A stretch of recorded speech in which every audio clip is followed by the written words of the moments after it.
പിതാവിന്റെയും പുത്രന്റെയും പരിശുദ്ധാത്മാവിന്റെയും നാമത്തിൽ ആമേൻ. അമ്മേ പരിശുദ്ധ അമ്മേ, അമ്മേ പരിശുദ്ധ ദൈവമാതാവേ, കൃപാസനത്തിലൂടെ ഞങ്ങൾക്കും ഞങ്ങളുടെ ദേശത്തിനും അമ്മ മധ്യസ്ഥം തേടി തന്ന എല്ലാ അനുഗ്രഹങ്ങൾക്കും കൃപകൾക്കും ഞങ്ങളിപ്പോൾ ഹൃദയം നിറഞ്ഞ നന്ദി പറയുന്നു.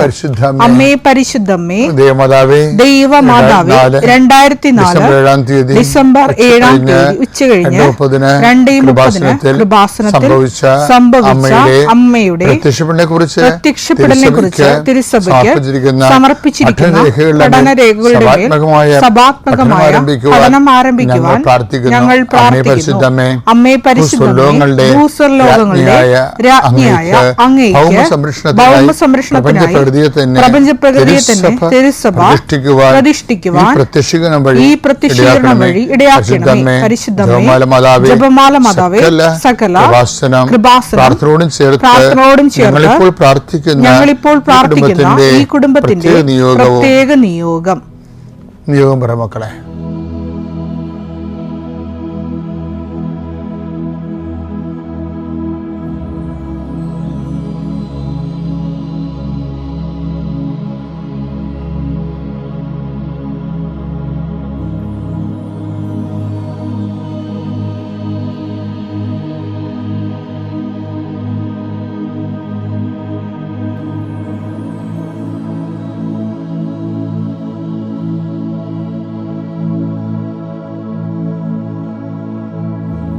അമ്മയുടെ പ്രത്യക്ഷീകരണത്തിന്റെ ഈ അനുഗ്രഹവേളയിൽ ഞങ്ങൾക്ക് സാധിച്ചു തരുവാൻ കനിയണമേ. ആമേൻ. കർത്താവേ, നിന്റെ ഉന്നതമായ നാമത്തിന് സ്തോത്രം ചെയ്യുന്നു. കർത്താവേ, നിന്റെ വിശുദ്ധ പൗരോഹിത്യത്തെ മഹത്വപ്പെടുത്തണമേ. കർത്താവേ, സഭയിലുള്ള സാന്നിധ്യം പ്രകടമാക്കണമേ. 40 വർഷം ഞാൻ അർപ്പിച്ച കുർബാനയുടെ യോഗ്യതയാണ്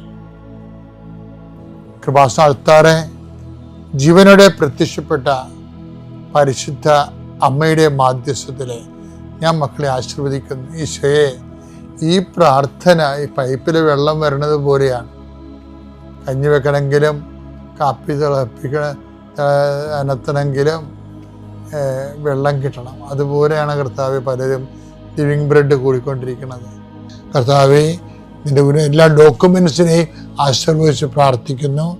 കിട്ടാത്ത ഡോക്യുമെൻറ്റ്സ്, കർത്താവ് ഇല്ലാത്ത ഡോക്യുമെൻറ്റ്സ്, കർത്താവെ അത് ഉള്ളതുപോലെ അത് പരിഹരിക്കപ്പെടാൻ പുതിയ വഴികൾ അങ്ങനെ മക്കൾക്ക് അങ്ങനെ കാണിച്ചു കൊടുക്കണമെന്ന് പ്രാർത്ഥിക്കുന്നു. കർത്താവെ, തൊഴിലാളികൾ, മത്സ്യത്തൊഴിലാളികൾ, അവരുടെ കടങ്ങൾ, അവരുടെ ജീവിത ആവശ്യങ്ങൾ, അവരുടെ തൊഴിൽ സംഘർഷങ്ങൾ, അതുപോലെ തന്നെ കർഷകരുമായി ബന്ധപ്പെട്ട് വരുന്ന എല്ലാ വേദനകളും പരിശുദ്ധമ്മ ദൈവമാതാവിൻ്റെ മധ്യസ്ഥ നീപ്പിക്കുന്നു. ഭവനരഹിതരെ അവരെ ആശീർവദിക്കാൻ പ്രാർത്ഥിക്കുന്നു. കർത്താവെ, മക്കൾ ഇല്ലാത്തവരെ അവരെ ആശീർവദിക്കാൻ പ്രാർത്ഥിക്കുന്നു. 40 വർഷം ഞാൻ അർപ്പിച്ച കുർബാനയുടെ യോഗ്യതയാൽ കൃപാസന അൾത്താറെ ജീവനോടെ പ്രത്യക്ഷപ്പെട്ട മാതാവിൻ്റെ മധ്യസ്ഥത്താൽ പിതാവിൻ്റെയും പുത്രൻ്റെയും പരിശുദ്ധനാമത്തിൽ നിങ്ങൾ ആശീർവദിക്കപ്പെടുന്നു, നിങ്ങൾ സൗഖ്യപ്പെടുന്നു. തിരികെ വരണ സമയം കർത്താവ് നിങ്ങൾ അനുഗ്രഹിക്കട്ടെ. വിശ്വാസ പ്രമാണം. സർവശക്തനായ പിതാവും ആകാശത്തിന്റെയും ഭൂമിയുടെയും സൃഷ്ടാവുമായ ദൈവത്തിൽ ഞാൻ വിശ്വസിക്കുന്നു. അവിടുത്തെ ഏകപുത്രനും ഞങ്ങളുടെ കർത്താവുമായ ഈശോമിശിഹായിലും ഞാൻ വിശ്വസിക്കുന്നു. ഈ പുത്രൻ പരിശുദ്ധാത്മാവിനാൽ ഗർഭസ്ഥനായി കന്യകാമറിയത്തിൽ നിന്ന് പിറന്ന് പൊന്തിയോസ് പീലാത്തോസിന്റെ കാലത്ത് പീഡകൾ സഹിച്ച് കുരിശിൽ തറയ്ക്കപ്പെട്ട് മരിച്ച് അടക്കപ്പെട്ട് പാതാളങ്ങളിൽ ഇറങ്ങി മരിച്ചവരുടെ ഇടയിൽ നിന്ന് 3-ാം നാൾ ഉയർത്ത് സ്വർഗത്തിലേക്ക് എഴുന്നള്ളി സർവശക്തിയുള്ള പിതാവായ ദൈവത്തിന്റെ വലതുഭാഗത്തിരിക്കുന്നു. അവിടെ നിന്ന് ജീവിക്കുന്നവരെയും മരിച്ചവരെയും വിധിക്കുവാൻ വരുമെന്നും ഞാൻ വിശ്വസിക്കുന്നു. പരിശുദ്ധാത്മാവിലും ഞാൻ വിശ്വസിക്കുന്നു. വിശുദ്ധ കത്തോലിക്കാ സഭയിലും പുണ്യവാന്മാരുടെ ഐക്യത്തിലും പാപങ്ങളുടെ മോചനത്തിലും ശരീരത്തിന്റെ ഉയർപ്പിലും നിത്യമായ ജീവിതത്തിലും ഞാൻ വിശ്വസിക്കുന്നു. ആമേൻ.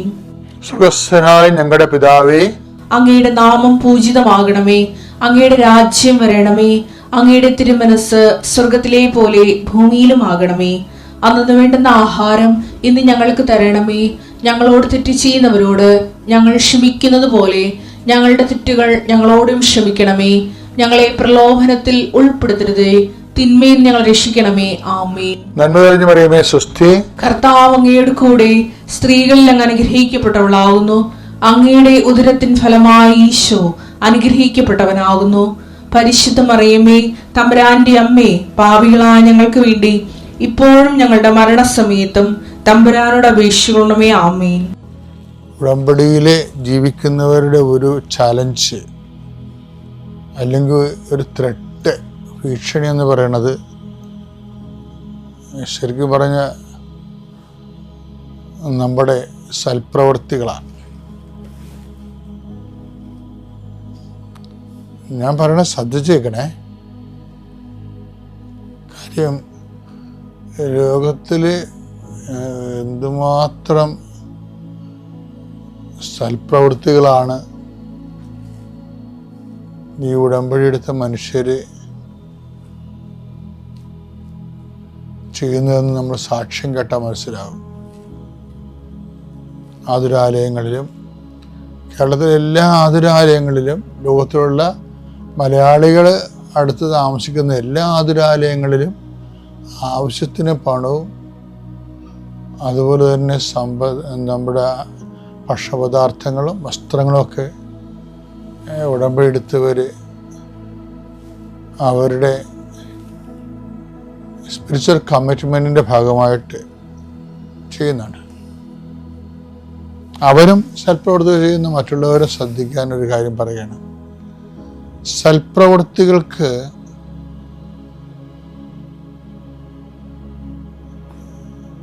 നമ്മൾ വളരെ ശ്രദ്ധിച്ചില്ലെങ്കിൽ നമ്മളുടെയൊക്കെ പ്രാർത്ഥനയിൽ ബാക്ടീരിയ കയറുന്ന കാര്യം ഞാൻ നിങ്ങളോട് നേരത്തെ പറഞ്ഞിട്ടുണ്ട്. ഈ ഒരു സിറ്റുവേഷനിൽ തന്നെ സൽപ്രവൃത്തികൾക്ക് ഇങ്ങനെ സംഭവിക്കും.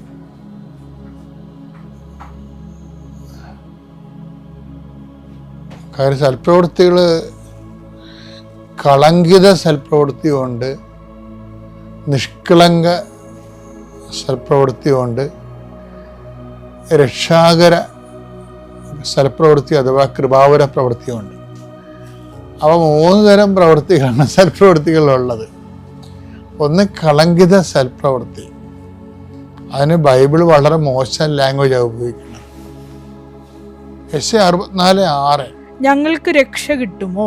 ഞങ്ങൾക്ക് രക്ഷ കിട്ടുമോ? ഞങ്ങൾ അശുദ്ധനെ പോലെയും ഞങ്ങളുടെ സൽപ്രവൃത്തികൾ മലിനവസ്ത്രം പോലെയുമാണ്. മലിനവസ്ത്രം പോലെയുമാണ്. ഇത് POC ബൈബിളാണ്. അത് ഗ്രീക്കിൽ നിന്ന് എടുത്തിരിക്കുന്ന തർജ്ജിമയാണ്. ഈ ലാറ്റിൻ മൂലം ഉൾഗാത്തായിൽ നിന്ന് എടുത്ത തർജ്ജിമയാണ് നമ്മളുടെ മുത്തേടത്തിൻ്റെ പഴയ ബൈബിള്, മലയാളം ബൈബിള്. മുത്തേടത്തിൻ്റെ ബൈബിളിൽ ഇതിനേക്കാൾ രൂക്ഷമായ ലാംഗ്വേജ് ഉപയോഗിച്ചിരിക്കുന്നത്. ഞങ്ങളുടെ സൽപ്രവൃത്തികൾ മലിനവസ്ത്രം പോലെയാണ്. മുത്തേടത്തിൻ്റെ ബൈബിളിൽ എഴുതിയിരിക്കുന്നത്, അത് ലാറ്റിൻ ട്രാൻസ്ലേഷനാണ് മലയാളത്തിലേക്ക്. അത് ഋതുവായ സ്ത്രീയുടെ മലിനവസ്ത്രം പോലെയാണ്. അപ്പം ചില സൽപ്രവൃത്തികൾ അങ്ങനെയൊക്കെ സംഭവിക്കും. സംഭവം സൽപ്രവൃത്തിയായിരിക്കും, പക്ഷെ ആ ഉദ്ദേശശുദ്ധിയില്ലേ, അവിടെയാണ് ശുദ്ധ സൽപ്രവൃത്തിയും കളങ്കിത സൽപ്രവൃത്തിയുമായിട്ട് വരുന്നത്. ഉടമ്പടിയിൽ നിങ്ങൾ ഈ കാര്യങ്ങൾ, നിങ്ങളുടെ കാര്യങ്ങൾ കാണാൻ വേണ്ടിയാണ് സൽപ്രവൃത്തി എന്നാണ് ചില ആൾക്കാർ ധരിച്ചിരിക്കുന്നത്. അങ്ങനെയല്ല. നിങ്ങളുടെ ചാരിറ്റി ലെവല്, സുവിശേഷവിഹിതമായ കൈമാറ്റ ശേഷി വർദ്ധിപ്പിക്കുക എന്ന ഉദ്ദേശത്തിലാണ് ഉടമ്പടിയിൽ. അങ്ങനെ ഒരു വ്യക്തിക്ക് ദൈവമായിട്ട് ഉടമ്പടി ചെയ്യാൻ പറ്റത്തുള്ളൂ. ഉദ്ദേശിക്കണത്, ഉടമ്പടി സൽപ്രവൃത്തി കൊണ്ട് ഉദ്ദേശിക്കുന്നത് നിങ്ങളുടെ ആംഡ് ആയിട്ടുള്ള, എക്വിപ്ഡ് ആയിട്ടുള്ള പേഴ്സൺ ആകുക.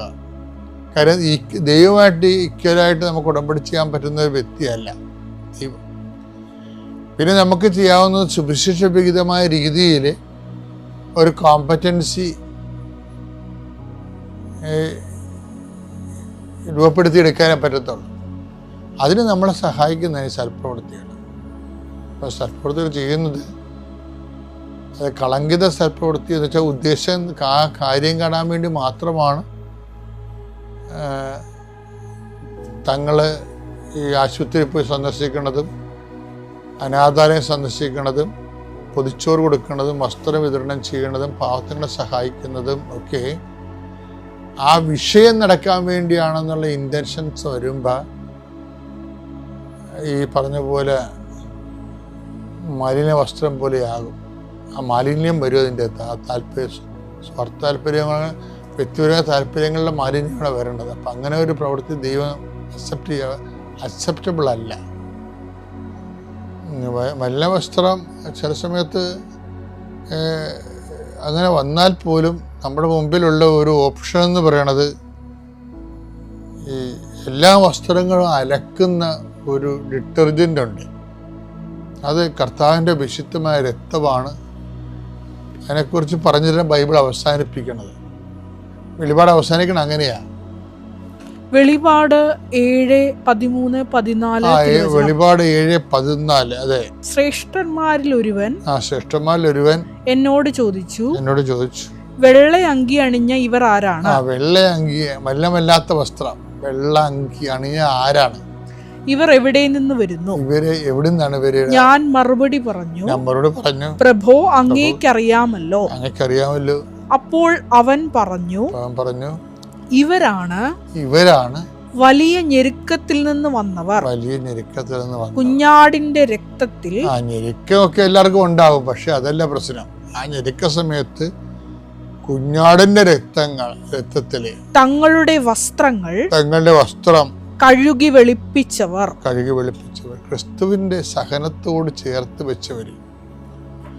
നമ്മുടെ സൽപ്രവൃത്തികൾ എങ്ങനെയെങ്കിലും കളങ്കം കയറിയാലും നമ്മൾക്ക് നമ്മുടെ സഹനങ്ങളെ അതിന് പരാതിയും പരിഭവവും ഇല്ലാതെ ക്രിസ്തുവിൻ്റെ സഹനങ്ങളോട് ചേർത്ത് വെച്ചുകൊണ്ട് സമർപ്പിക്കുമ്പോൾ ഒരു ഡിറ്റർജൻറ്റ് ക്ലീൻനെസ് അവിടെ വരും. അപ്പം അത് നല്ലതാണ്. ശരിക്കും ഈ സൽപ്രവൃത്തികളെ ദൈവത്തിന് മുമ്പ് സ്വീകാര്യമാക്കുന്നതിന് വേണ്ടിയുള്ള ഒരു സൊല്യൂഷനിൽ മുക്കണം നമ്മൾ. ഏതാണത്? ക്രിസ്തുവിൻ്റെ രക്തവും കർത്താവിൻ്റെ സഹനമാണ്. അതായത് നമ്മൾ അനുഭവിക്കുന്ന ജീവിത സഹനങ്ങളിൽ മറ്റുള്ളവർ ആണ് അതിൻ്റെ കാരണമെങ്കിലും അവിടെ കഴുത്തേക്ക് കയറാനും മത്സരം ഉണ്ടാക്കാനും വാഗ്വാദം ഉണ്ടാക്കാനും മത്സരം ജയിക്കാനും, അത് ലോകത്തിലുള്ള ആൾക്കാർ അങ്ങനെ പല കാര്യങ്ങളും ആ രീതി ചെയ്യും. അപ്പം അത് നമുക്ക് സ്വീകാര്യമല്ല. കാര്യം ദൈവത്തെ നമ്മുടെ പക്ഷം ചേർക്കുക എന്നുള്ളതാണ് ഇതെല്ലാം കൊണ്ട് ഉദ്ദേശിക്കണത്. ആ ഒരു ക്ലൈമറ്റ് ചേഞ്ച് ഉണ്ടായിട്ട് പോലും എൻ്റെ കുഞ്ഞിന് ഒരു ജലദോഷമോ പനിയോ വന്നിട്ടില്ല. ഒരു ഫാനിൻ്റെ കാറ്റടിച്ച പനി വരുന്ന കുഞ്ഞായിരുന്നു അവള്. അത് ഉടമ്പടിയിൽ നിയോഗം വെച്ചിലൂടെ മാതാവ് തന്ന വലിയൊരു അനുഗ്രഹമാണ്.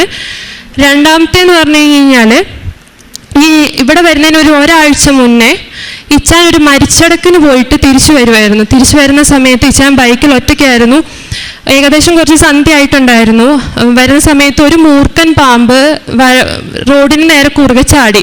ഇച്ചാന് ബ്രേക്ക് പിടിക്കുന്നുണ്ട്, പക്ഷെ ബ്രേക്ക് പിടിക്കാനും പറ്റില്ല, ബ്രേക്ക് കിട്ടുന്നില്ല. നേരെ ഇത് പാമ്പിന്റെ വാലിലേക്ക് പോയി കയറി. പാമ്പ് നേരെ ആഞ്ഞങ്ങ് ചീറ്റി വന്നു എന്ന് പറഞ്ഞു കഴിഞ്ഞാൽ ഇച്ചാന് കൊണ്ടില്ല എന്നുള്ളൊരു ആ സമയത്ത്. പക്ഷെ അത് ഇച്ചാന് കൊണ്ടില്ല. കാരണം എന്താണെന്ന് വെച്ച് കഴിഞ്ഞാൽ ഇച്ചാൻ ഉടമ്പടി എടുത്ത് അന്ന് തൊട്ട് ഇച്ചായൻ്റെ കാശ് രൂപം, അതായത് ഉടമ്പടി കാശ് രൂപം ഇച്ചായൻ്റെ വെന്തിങ്ങത്തിൽ തൂക്കിയിട്ട് ഇച്ചാൻ എപ്പോഴും ഇച്ചാനെ കഴുത്തിൽ അണിയുമായിരുന്നു. അപ്പോൾ ആ ഒരു വലിയൊരു അപകടത്തിൽ നിന്ന് മാതാവ് ഇച്ചാൻ രക്ഷിച്ചതിന് മാതാവിന് നന്ദി പറയുന്നു.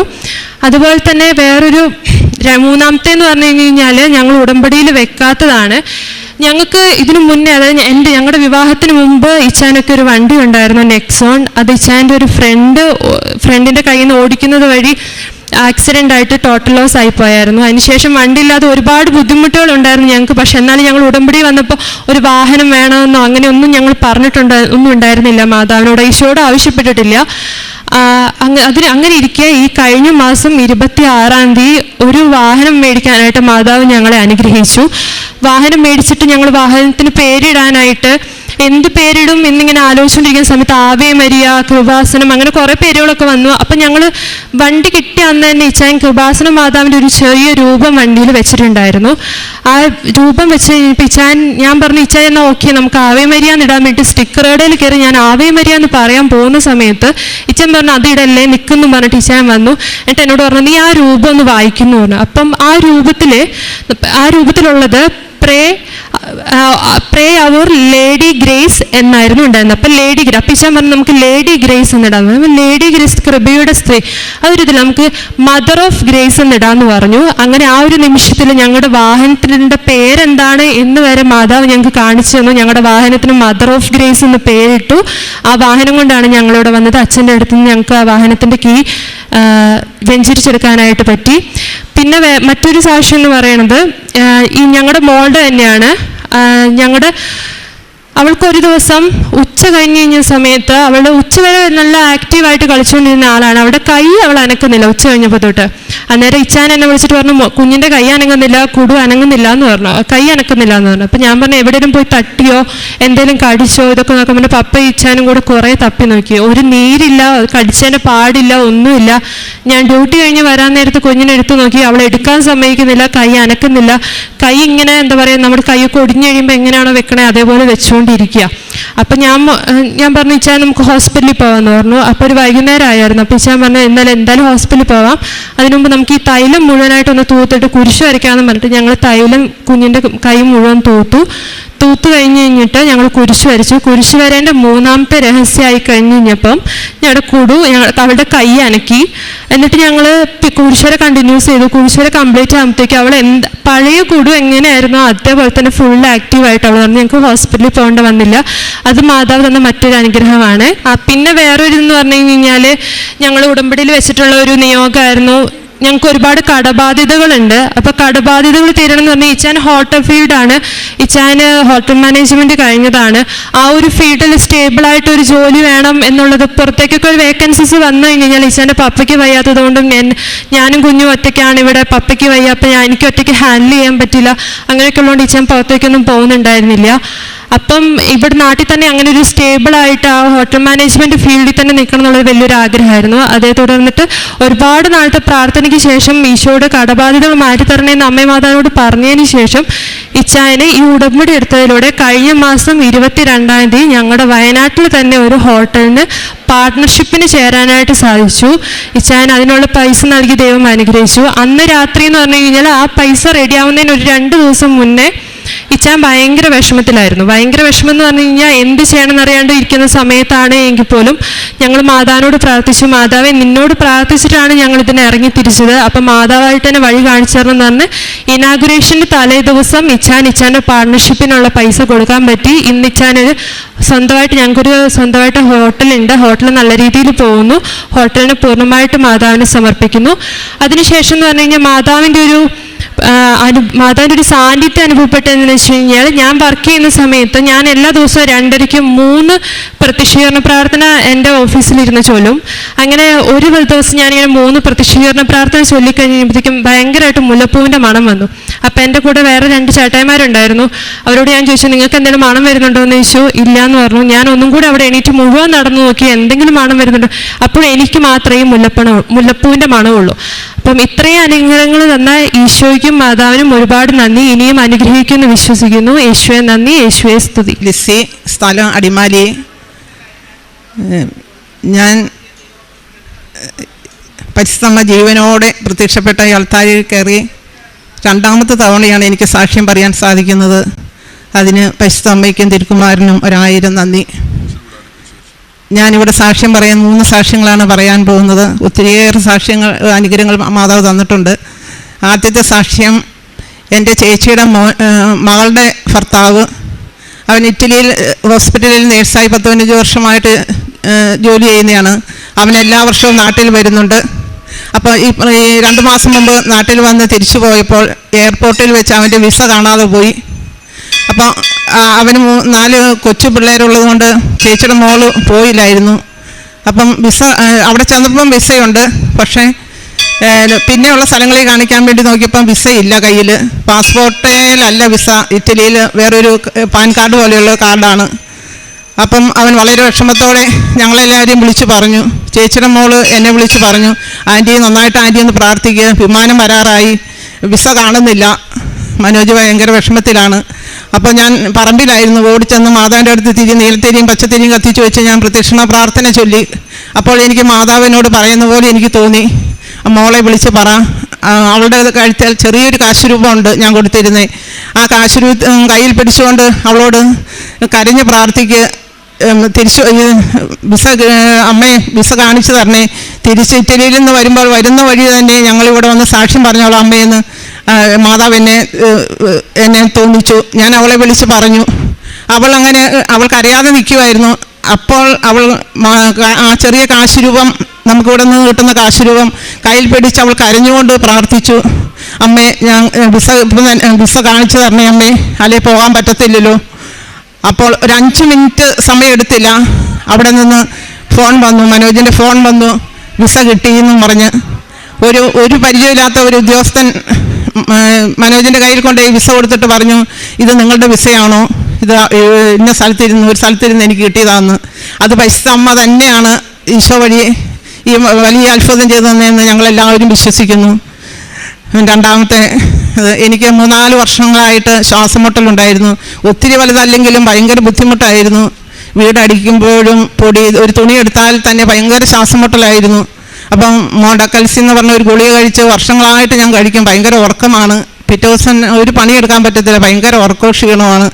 അപ്പം ഞാൻ മാതാവിനോട് പറഞ്ഞു, മാതാവേ എല്ലാവരും പറയില്ലേ അവള് കൃപാസനം മാതാവിൻ്റെ അടുത്ത് എന്നും പോകുന്നുണ്ടല്ലോ, മാതാവ് എന്ത് എന്നിട്ട് എന്നെ ഈ ശ്വാസം മുട്ടൽ മാറ്റി തരാത്തെ, മരുന്നും കഴിച്ച് നടക്കുന്ന ഒത്തിരി ആശുപത്രികളിൽ പോയി, കോലഞ്ചേരി വരെ പോയി നടക്കണേ എന്നും പറഞ്ഞ് ഞാൻ കരഞ്ഞു പ്രാർത്ഥിച്ചു മാതാവിനോട് ഒരു ദിവസം. എന്നിട്ട് ഞാൻ നമ്മുടെ ഉടമ്പടി തൈലവും തേനും ഉപ്പും ശരിക്കും 2-3 ദിവസം ഞാൻ പ്രാർത്ഥിച്ച് പുരട്ടി, കഴുത്തിലും തൊണ്ടയിലും ഒക്കെ പുരട്ടി. പെട്ടെന്ന് ഇപ്പം 3-4, പിന്നെ ഞാൻ ഓർക്കുന്നില്ല, ഞാൻ ഗുളികയൊന്നും ഉപയോഗിക്കുന്നില്ല. 3-4 മാസമായി ഇപ്പോൾ ഞാൻ ഗുളിക കഴിച്ചിട്ട് എത്ര പൊടിയുണ്ടെങ്കിലും എനിക്ക് ഒരു കുഴപ്പമില്ല. പെയിൻ്റ് അടിക്കാനൊക്കെ ആൾക്കാർ വന്നപ്പോഴും എനിക്ക് ഒരു കുഴപ്പമില്ല പൊടിയൊന്നും അടിച്ചിട്ട് ഈ നിമിഷം വരെ. അത് മാതാവും ഈശോയും ചെയ്തു തന്ന വലിയൊരു ഉപകാരമാണ്. പിന്നെ 3-ാമത്തെ സാക്ഷ്യം, എൻ്റെ മോൾ നേഴ്സാണ് കുവൈറ്റിൽ. അവൾ ഒരു ദിവസം ഡ്യൂട്ടി കഴിഞ്ഞ് വന്ന് എന്നെ വിളിച്ചെന്നും വരുമ്പോഴേ വിളിച്ചിട്ട് എന്നോട് പറഞ്ഞു, മമ്മി എനിക്കെന്തൊരു അസ്വസ്ഥത പോലെ, ഞാനൊന്ന് കിടക്കട്ടെ എന്ന് പറഞ്ഞു. ഇത്തിരി കഴിഞ്ഞപ്പം വീണ്ടും വിളിച്ചിട്ട് പറഞ്ഞു, മമ്മി എനിക്ക് ഒരു സൈഡിലേക്ക് തിരിയാൻ പറ്റുന്നില്ല, എനിക്ക് ഭയങ്കര വേദനയാണ്. അപ്പോൾ ഞാൻ മോളോട് പറഞ്ഞു, ഞാൻ എൻ്റെ കൂട്ടുകാരി ഡ്യൂട്ടിയിലാണ്, അവൾ ഇറങ്ങുമ്പോഴേ ഞങ്ങൾ ഹോസ്പിറ്റലിൽ പോവുകയാണെന്ന് പറഞ്ഞു. അപ്പോൾ ഞാൻ പറഞ്ഞു, മോളൊന്നും കൊണ്ട് വിഷമിക്കേണ്ട, മാതാവിൻ്റെ തൈലം ഉണ്ടല്ലോ, അതെടുത്ത് വിശ്വാസപ്രമാണം ചൊല്ലി അവിടെ പുരട്ടാൻ പറഞ്ഞു. ഞാൻ വീട്ടിൽ നിന്ന് കരഞ്ഞ് മാതാവിൻ്റെ രൂപം എടുത്ത് കയ്യിൽ പിടിച്ച് കരഞ്ഞോട് ഞാൻ പ്രാർത്ഥിച്ചു, മാതാവേ മോൾക്ക് അവിടെ ആരുമില്ല, മാതാവ് അവളെ കാത്തുകൊള്ളണേ എന്നും പറഞ്ഞ് ഞാൻ ഉടമ്പടി തൈലം എടുത്ത് എൻ്റെ പുറം അവളുടെ ശരീരമാണെന്ന് ഓർത്ത് എൻ്റെ മനസ്സിലോർത്ത് ഞാൻ ഉടമ്പടി തൈലം എടുത്ത് പുരട്ടി, കുരിശ് വരച്ച് പുരട്ടി. ഒരു 2-3 മിനിറ്റിനുള്ളിൽ തന്നെ അവൾ വിളിച്ചു, മമ്മി ആശുപത്രിയിലൊന്നും പോകണ്ട, എനിക്ക് കുറഞ്ഞെന്നും പറഞ്ഞ്. ഇത്രയും വലിയ അനുഗ്രഹങ്ങൾ ചെയ്തു തന്ന മാതാവിനും തിരുക്കന്മാരനും 1000 നന്ദി.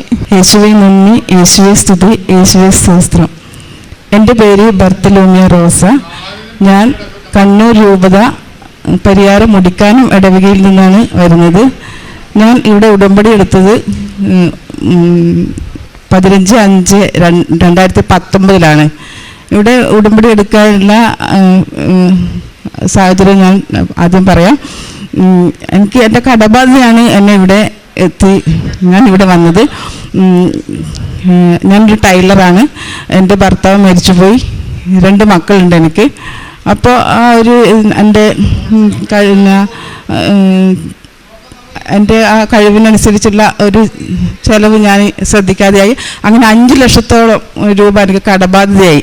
ഇങ്ങനെ വിഷമിച്ചിരിക്കുമ്പോഴാണ് എനിക്ക് എംപ്ലോയ്മെൻറ്റിൽ നിന്ന് ഒരു ഇൻ്റർവ്യൂ കാർഡ് വന്ന്. അപ്പോൾ അതിന് ഞാൻ പോകാൻ തയ്യാറെടുക്കുമ്പോൾ ഒരാൻറ്റി, ഒരു കണ്ണൂരിൽ നിന്നുള്ള ഒരു നിർമ്മല ആൻറ്റി വന്നപ്പോൾ എന്നോട് പറഞ്ഞു, മോളെ ഇത് കൃപാസനത്തിലൊരു കാശ് രൂപമാണ്, ഇതുകൊണ്ട് നീ ഇൻ്റർവ്യൂവിന് പോകണം, നിനക്ക് എന്തായാലും ജോലി ഉറപ്പാണെന്ന്. അപ്പോൾ അങ്ങനെ എനിക്ക് ജോലി കിട്ടി. അവിടെ പോയി പിന്നെ അറ്റൻഡ് ചെയ്ത്. അപ്പോൾ എൻ്റെ കുടുംബശ്രീയിൽ നിന്ന് എനിക്ക് ഒരു കോള് വരുന്നു, നീ 1,84,000 രൂപ ഇവിടെ അടക്കാറുണ്ട് എന്ന് പറഞ്ഞിട്ട്. അപ്പോൾ ശരിയാ, അവരെനിക്ക് എന്നെ വിശ്വസിച്ച് ഏൽപ്പിച്ച പൈസ എനിക്ക് കടബാധ്യത മൂലം ഞാൻ അതിൽ നിന്ന് എടുത്ത് കൊടുക്കേണ്ടി വന്നു. അപ്പോൾ യാദൃശ്ചികമായാണ് ഈ നിർമ്മലാൻറ്റി പറഞ്ഞത് എനിക്ക് ഓർമ്മ വന്നത്. അങ്ങനെ കൃപാസന മാതാവിൻ്റെ ഒരു സാക്ഷ്യം ഞാൻ കേൾക്കാനിടയായി. അപ്പോൾ അത് കേട്ടുകൊണ്ടേയിരുന്നു. അപ്പോൾ അത് കേൾക്കുമ്പോൾ എനിക്ക് ആ മാതാവിനോടുള്ള കൂടുതൽ വിശ്വാസം എനിക്ക് തോന്നി. അപ്പോൾ മാതാവിനോട് ഞാൻ പറഞ്ഞു, മാതാവ് ഇത്രയും പേരെ ഞാൻ അനുഗ്രഹിക്കുന്നില്ലേ, പിന്നെ എന്തുകൊണ്ട് നീ എന്നെ അനുഗ്രഹിക്കാത്ത എന്ന് പറഞ്ഞ് ഞാൻ എൻ്റെ ക്വാർട്ടേഴ്സിൻ്റെ ഉള്ളിൽ ഞാൻ ഒച്ചത്തിൽ കരയാൻ തുടങ്ങി മാതാവിൻ്റെ സാക്ഷ്യം കേട്ട്. അങ്ങനെ കരഞ്ഞപ്പോൾ 2 ദിവസത്തിനുള്ളിൽ ആ 1,84,000 രൂപ എൻ്റെ ചേച്ചിയും എൻ്റെ ഏട്ടന്മാരും വഴി അത് അടച്ചു കൊടുത്തു. അങ്ങനെ എൻ്റെ ആ കുടുംബശ്രീക്കാർ ഞായറാഴ്ച വന്ന് അതിൻ്റെ ഉത്തരം പറയണമെന്ന് പറഞ്ഞതാണ്. പക്ഷേ ആ ഞായറാഴ്ച ആവാൻ കാത്തു നിന്നില്ല. ബുധനാഴ്ച തന്നെ എനിക്കത് അടക്കാൻ പറ്റി. പിന്നെ ഞാൻ നിർമ്മലാൻറ്റിയെ വിളിച്ചു. എന്നോട് ഞാൻ പറഞ്ഞു, എനിക്ക് എത്രയും പെട്ടെന്ന് കൃപാസനത്തിലേക്ക് പോകണം, എനിക്ക് അവിടെ ഒന്ന് ഉടമ്പടി എടുക്കണമെന്ന്. അങ്ങനെ ഇവിടെ നിർമ്മലാൻറ്റി എന്നെ കൊണ്ടുവന്നു ഉടമ്പടി എടുത്ത് ആദ്യത്തെ നിയോഗം വെച്ചത് എൻ്റെ മോൻ്റെ ഗെയിം കളിയായിരുന്നു. ഉറങ്ങൂല, രാത്രി മുഴുവൻ ഗെയിം കളിച്ച് പകലാണ് അവൻ്റെ ഉറക്കം. അപ്പോൾ വീട്ടിലേക്ക് വിളിക്കുമ്പോൾ ഏട്ടൻ പറയും, അവനോട് ഉറങ്ങാൻ പറ, അവൻ ഉറങ്ങാതെ ഗെയിം കളിക്കുകയാണെന്ന്. പക്ഷെ ഞാൻ എൻ്റെ മാതാവിനോടാണ് പറഞ്ഞത്. മാതാവിനോട് ഞാൻ പറഞ്ഞു, മാതാവിനോട് ഞാൻ ഉടമ്പടി വെച്ചിട്ടുണ്ടല്ലോ, പിന്നെ ഞാൻ അതിന് വിഷമിക്കേണ്ട ആവശ്യമില്ലല്ലോ. അങ്ങനെ മാതാവ് എൻ്റെ മോൻ്റെ ഗെയിം കളി മാറ്റിത്തത് ഇപ്പം അവന് ഗൾഫിലേക്ക് ജോലിക്ക് അയച്ചിരിക്കുകയാണ്. പിന്നെ രണ്ടാമത് എൻ്റെ ചേച്ചിയുടെ മകളുടെ വിവാഹ തടസ്സമായിരുന്നു. 32 വയസ്സായി അവൾക്ക്, ഒരാലോചന വരും നടക്കുന്നില്ല. അത് വെച്ച് പ്രാർത്ഥിച്ചപ്പോൾ വിവാഹം നടന്നു കിട്ടി.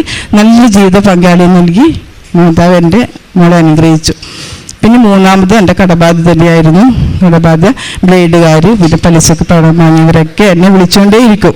അപ്പോൾ ഒരു ദിവസം മക്കൾ വീട്ടിൽ നിന്ന് വിളിച്ച് പറയാം, അമ്മേ ഇങ്ങനെ ബ്ലേഡുകാരൊക്കെ വീട്ടിൽ വരുന്നുണ്ട് അമ്മേ, എന്ന് ആ ബ്ലേഡുകാരെ പൈസക്ക് ഒന്ന് കൊടുത്ത് ഒഴിവാക്കുമെന്ന്. എനിക്കന്ന് എൻ്റെ നൈറ്റ് ഡ്യൂട്ടി ആയിരുന്നു. നൈറ്റ് ഡ്യൂട്ടി കഴിഞ്ഞ് വന്ന് ഒരു 9 മണിക്ക് ഞാൻ മാതാവിൻ്റെ മുന്നിൽ നീലത്തിരി കത്തിച്ച് വെച്ച് പ്രത്യക്ഷീകരണ പ്രാർത്ഥന ചൊല്ലി ഒരുപാട് കരഞ്ഞ്, മാതാവ് ഞാൻ ഒരുപാട് അനുഗ്രഹിച്ചിട്ടുണ്ട്, പക്ഷെ എന്നാൽ എനിക്ക് ഇതിൽ നിന്നും ഒരു മോചനം എന്നിട്ട് കരഞ്ഞപ്പോൾ എൻ്റെ കൂടെ താമസിക്കുന്ന ഒരു ചേച്ചി, പ്രീതി എന്ന പേര്, ആ ചേച്ചി എന്നോട് ചോദിച്ചു, മോള് നീ എന്തിനാ, നിനക്ക് എന്താ ഒരു വിഷമം പോലെ? ഞാൻ പറഞ്ഞു, ചേച്ചി ഇങ്ങനെ എൻ്റെ കട ഓർത്ത് ഞാൻ കരഞ്ഞു പോയതാണ്. എനിക്ക് എന്നോട് ചോദിച്ചു, എന്താ എത്ര കടമുണ്ട്? ഞാൻ ഇങ്ങനെ കുറച്ച് കടമുണ്ട് എന്ന് പറഞ്ഞു. അപ്പോൾ പിന്നെ ചേച്ചി എന്നോട് പറഞ്ഞു, സാരില്ല, നീ വിഷമിക്കണ്ട, നീ മാതാവിനോട് പ്രാർത്ഥിക്ക്, അപ്പം എന്തെങ്കിലും വഴി കാണിച്ചു തരുമല്ലോ. അങ്ങനെ ആ ചേച്ചി അവരെ വീട്ടിൽ പോയി അവരെ ഭർത്താവിനോട് പറഞ്ഞപ്പോൾ അവരെ ഭർത്താവ്, ആ വലിയ മനുഷ്യൻ, എന്നോട് അവർ വേറൊരു കൂട്ടുകാരൻ വഴി എന്നെ വിളിച്ച് ചോദിച്ചു, നിനക്ക് എത്ര ലക്ഷം രൂപയാണ് കടം? ഞാൻ പറഞ്ഞു, ഇങ്ങനെ ബ്ലേഡിനായിട്ടും കുടുംബശ്രീക്കായിട്ട് എനിക്ക് 1,30,000 രൂപ എനിക്ക് കൊടുക്കാനുണ്ടെന്ന്. അവരൊരു മടിയും കൂടാതെ എനിക്ക് ആ 1,30,000 രൂപ അവരെനിക്ക് തന്നു. അങ്ങനെ എനിക്ക് നാട്ടിൽ പോകാനുള്ള ആ ഒരു മടിയാണ് എനിക്കിങ്ങനെ കടങ്ങളെല്ലാം ആയിട്ട്, അതൊക്കെ എനിക്ക് മാറ്റിത്തന്ന എൻ്റെ മാതാവ് അങ്ങനെ അനുഗ്രഹിച്ചു. പിന്നെ